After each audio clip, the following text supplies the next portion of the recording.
Hey, hi there, I'm Alphonse, and this is my coffee. And this is probably the first review in the channel. Well, not. I have reviews of Ace Combats that I played, and I reviewed them on the last episode of each Ace Combat. But it's the first review of a movie or a TV show, I think.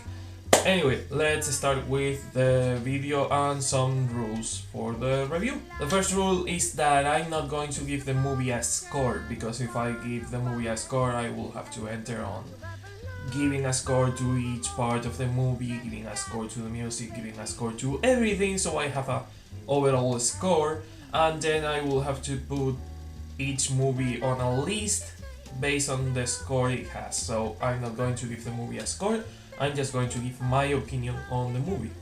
The second rule is that I'm going to do a spoilerless review. There won't be any spoilers on the review until the second part of the review. Don't worry about it, I will let you know when the spoilery part starts, but the first part of the review will be completely spoilerless, so don't worry about it.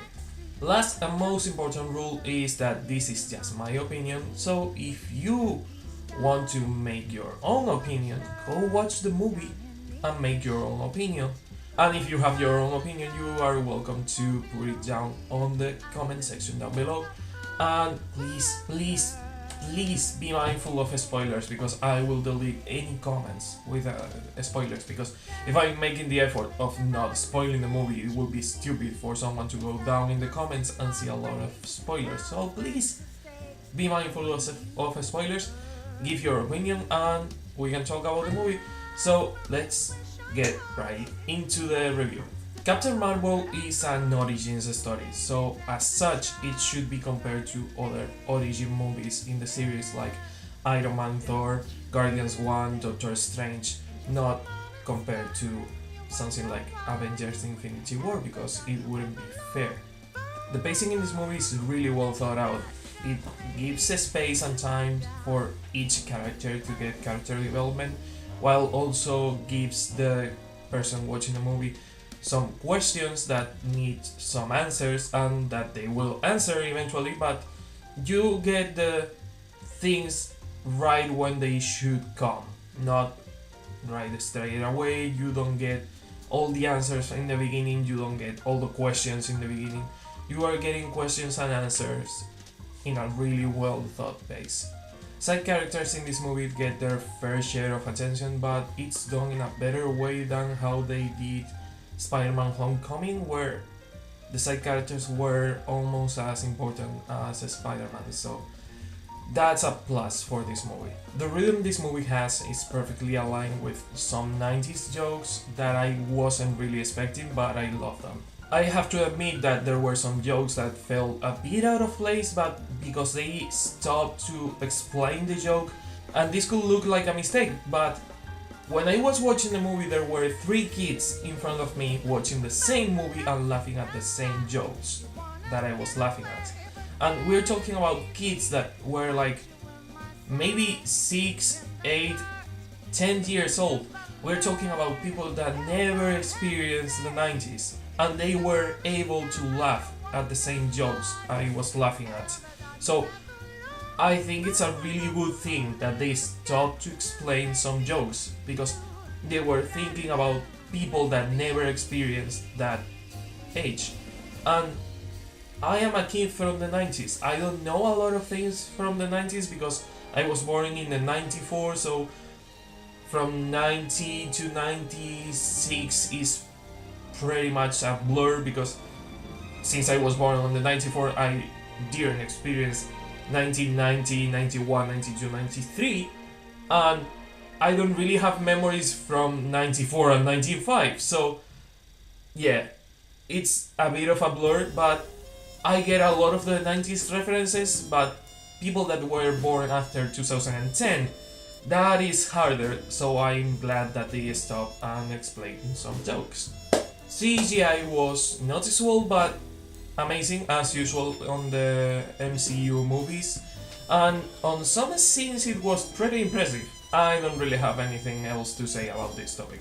For me, the most important part of the movie was the soundtrack. it was really, really personal, and it's the one thing that is going to differentiate this story from the other origin stories. I can associate the music to the character, and it's really well done in that sense. To be honest, I cannot say the same about a movie like Thor.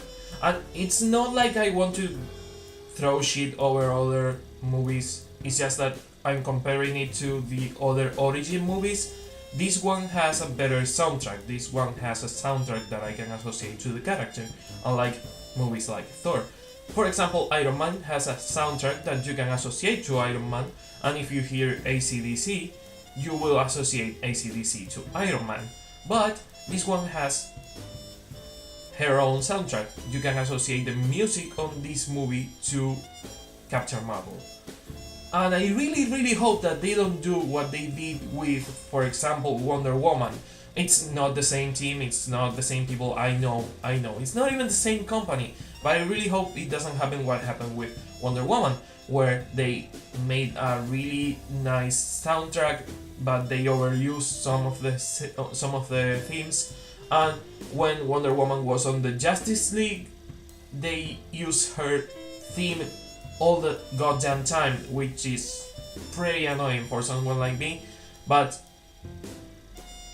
even though I think they will do it on Avengers Endgame, it might be good, or at least better than how it happened on Justice League.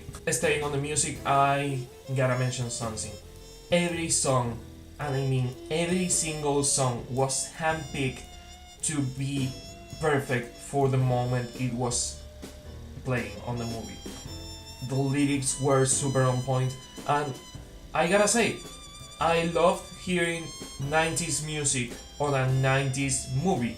Because, for example, on Guardians of the Galaxy, we had 80s music, and it was nice, but at the same time, we are talking about a kid that is listening to 80s music, but then you hear that same 80s music throughout the whole movie, which is kinda weird, but at the same time, they did a good job with that. It's better on this one. But there's another thing I loved. I wasn't expecting to hear garbage on this movie. And when I say garbage, I don't mean garbage like the movie is trash, but the band Garbage from the 90s. And they use I'm Only Happy When It Rains. That song is lovely, and they put it perfectly on the right exact moment. I don't want to spoil, sorry about this, but the moment they started playing that, it was perfect. So yes, nice one there. To sum it up, the movie's great. It's not the best one, but it's also not the devil or absurdly bland as some people said. I will put this movie at the same level as Doctor Strange, maybe a bit higher. But yeah, this is my spoilerless review of Captain Marvel. I hope you enjoyed it, and if you want to stay for the spoiler part, I recommend you go and watch the movie. Come on, get out of here. You're going to get a lot of spoilers if you don't get out of here right now. Well, I assume that if you're still here, you don't mind the spoilers, or you either watch the movie. So let's get right into it. Getting some things out of the way, I need a coffee first. Oh. Sweet morning coffee. Needed that. Again, getting some things out of the way. There is a huge debate about the glorification of the American Air Force on the movie. It didn't happen. I was expecting a lot of flashy air combat scenes. There was almost no mention to the goddamn American Air Force. In fact, they did the exact opposite. They showed how man-driven that industry is. They showed how they immediately tried to hide their mistakes. They were not glorifying the American Air Force, they were doing the exact opposite. So I don't know what movie these people watch, but it's not the same movie I watch. The second subject of the debate on this movie is that the movie is way too feminist. I gotta admit, the ads for the movie were way more hardcore on the feminism than the movie itself. The movie itself is really subtle on that topic, and to be honest, I don't mind it. The movie is giving the message that every woman is stronger than they get credit for, and I get it because they are. Every woman is stronger than anyone is giving them credit for. And the movie also has the message that every human, the strength on every human is getting up after being defeated. So you get those two messages, and some people might have thought that they were saying that women are relentless or something, because it's not the message they are conveying. Maybe they mistook the message, but the message is really, really subtle. Only, as I was saying, we had an ad at the beginning of the before the beginning of the movie, when you get the movie trailers and all that, we got an ad about how every single woman is a superhero, and the ad was way more direct about that topic than the whole movie. So I don't get why the people is saying that this movie is absurdly feminist, and it's not. It's really subtle. It's done in a really nice way, and it could be way more direct about these things. Take for example the TV show of Supergirl. Supergirl is way more straightforward with this topic, but it's also not a bad thing. It's just a different way of talk about the topic. So I guess that people that are saying that this is absurdly feminist are absurdly stupid, and we are going to get on the next topic. I'm not the biggest Captain Marvel fan, as some of you may know, but this movie did the same Guardians of the Galaxy 1 did. It took a story, a comic book that I didn't care a lot about, and made it a movie that I really like. And that is a great thing, because there are stories on Captain Marvel and there are stories on Guardians of the Galaxy that might be interesting, but 90% of the comic I didn't enjoy it. So seeing it on a movie is really interesting, because they are making a movie that I can enjoy, and I can see those stories that I didn't see on the comics. For the characters, we have Carol Danvers, aka Verse, aka Captain Marvel, because it's two words, as she says. It's not one word, it's Mar space Vel with two L's, not one. And let me tell you, she's a really difficult character to play. I think that Brie Larson did a great job on playing this character. And please give Brie Larson a Samus Aran from the Metroid series character. I need to see Brie Larson doing Samus Aran. Please. But going back to Carol Danvers, this is a difficult character to portray in general, because there's not a lot of character development, because the character is already developed. We're talking about a person that went through childhood and teenagehood and adulthood, and then it got memories implanted, fake memories. And that is where the character development is. You have a personality hidden behind fake memories, but at the same time you get little snippets of that real personality throughout the movie, until she gets out of the Kree control and you are able to finally see who Carol Danvers is, and not only who Carol Danvers is, but who Captain Marvel will be. So I get why some people might find it bland, because it's not really a character that has a lot of character development, but there are more nuances to this character than people is seeing. Let's talk about Nick Fury and Agent Coulson. Coulson sounds French. It's Coulson, not Coulson, not Coulson. Coulson. Okay, let's talk about Nick Fury and Agent Coulson. What the fuck? Why can't I pronounce Coulson? Coulson. It's not that difficult. Okay, let's talk about Nick Fury and Agent. Fucking hell! Stop laughing, Alphonse. Oh, you fucking god. Okay, let's talk about Nick Fury and Agent Coulson. I give up. I give up. I don't know how to pronounce that surname. I always pronounce it wrong. Sorry, Agent Coulson. Hey, I did it well. Okay, let's get with them. They both get a really nice character development arc, so I really like what they did with them. They go from desk kind of agent, you have an office, you do all the paperwork, but you are not a field agent anymore, to being the Earth defenders, to being people concerned about alien menaces. What they didn't think they were going to do, they ended up doing. Not only that, this is a prequel, so they had to make the actors look younger, and I think they did a really well job on making them look younger on CGI, at least better than what they did with Robert Downey Jr. on Civil War.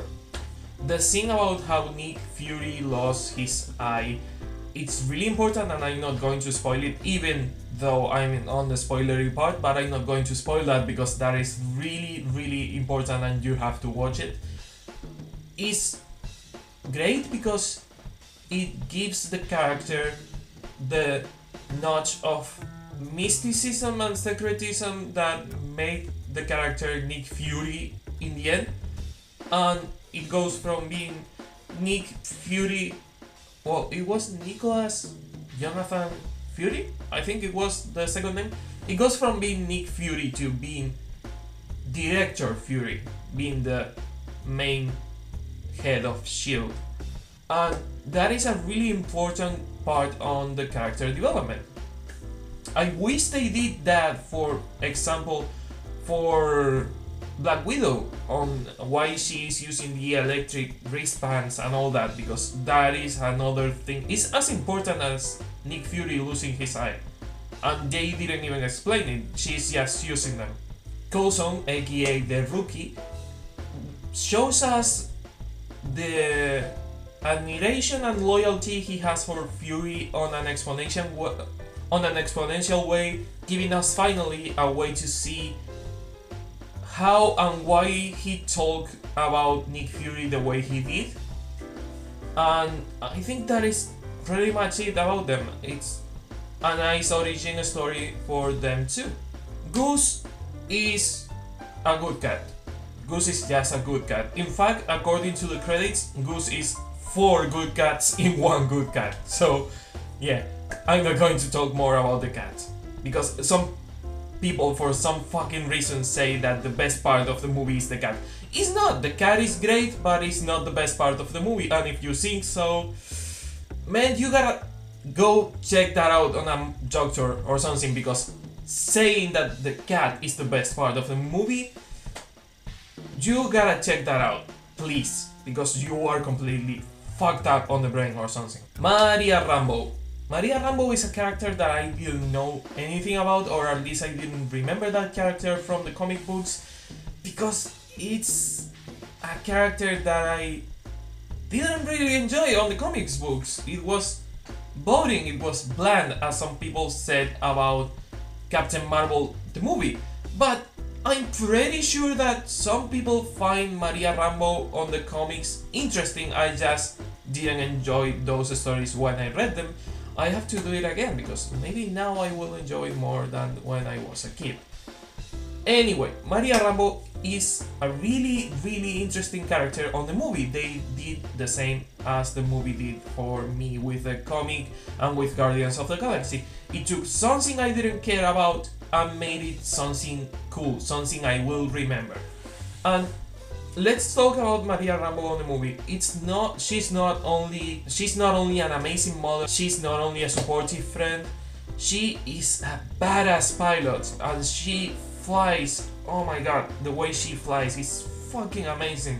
The way she flew through the ravine and how she jousted Minerva, and everything in general about her character is really great.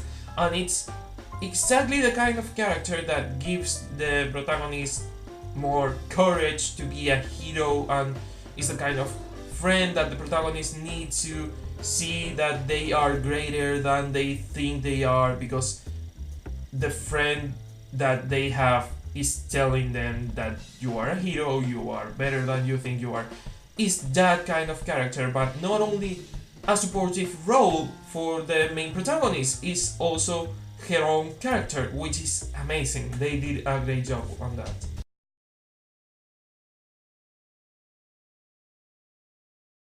Shining that fucking red dot at my eyes. Why do you do that, camera? Okay. Oh, I'm seeing the red dot when I close my eyes. I hate this. Okay.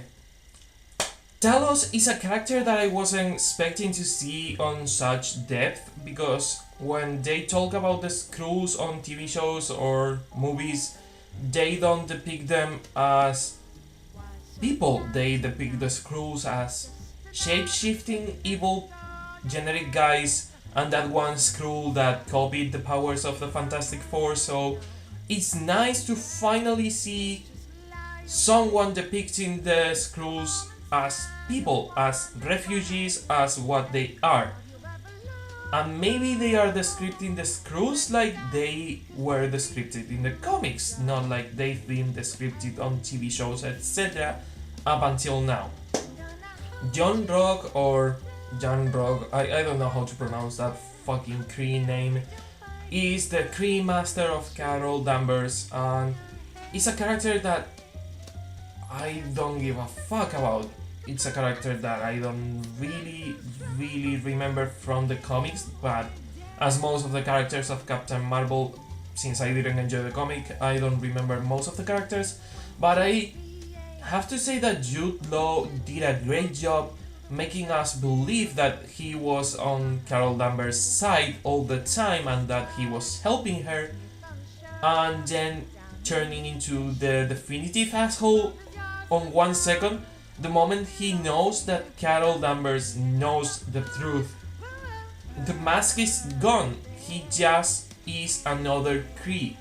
And the Kree, the supposed warriors, the supposed supreme race of the universe, controlled by the supreme intelligence, they are just assholes, and John Rock is one of those assholes. And the scene on the final fight where he knows that Carol is going to fuck him up and he tries to convince Carol that it's her idea to fight without using her powers, like, hey, why don't we fight and why don't you defeat me without the glowing hands?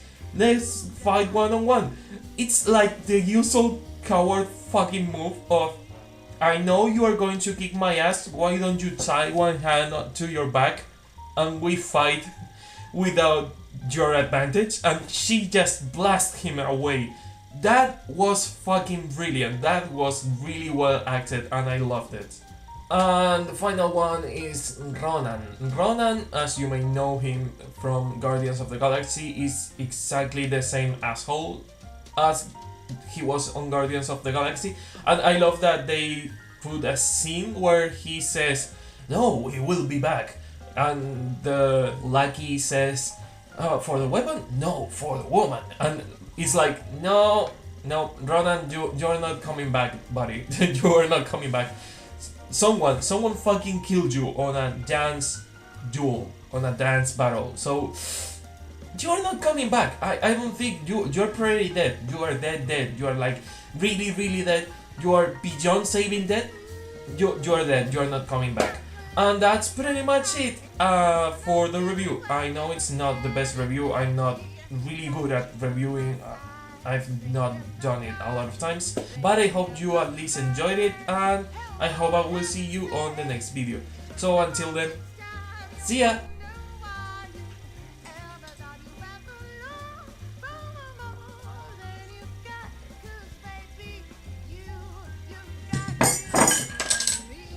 Fucking cover of the camera.